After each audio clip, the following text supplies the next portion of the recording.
Bonsoir à tous, bienvenue sur France 24.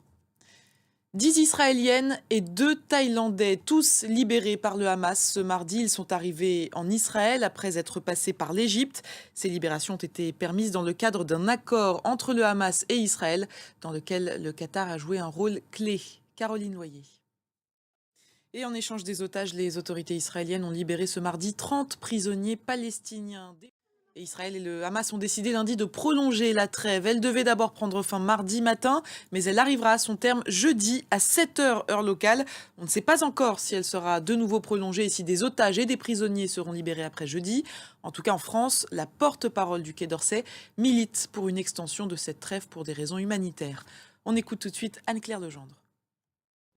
Le sud du Liban est lui aussi concerné par cette trêve. Avant vendredi, les échanges de tirs entre les forces israéliennes et des combattants du Hezbollah étaient quasi quotidiens. Dans ce contexte, la FINUL, la force intérimaire des Nations Unies au Liban, joue un rôle important. 47 pays parmi lesquels la France y contribue.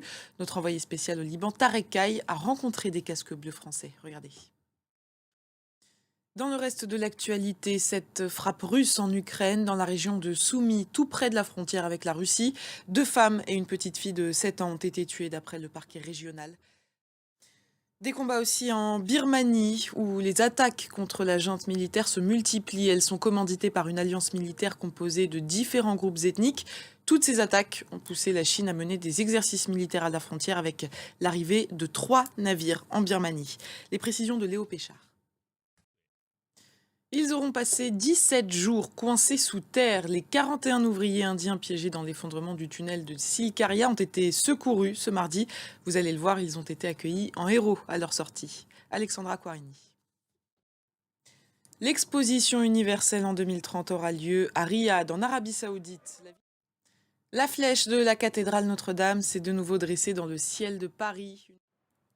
Et c'est la fin de cette édition. Merci de l'avoir suivi. L'information continue sur France 24.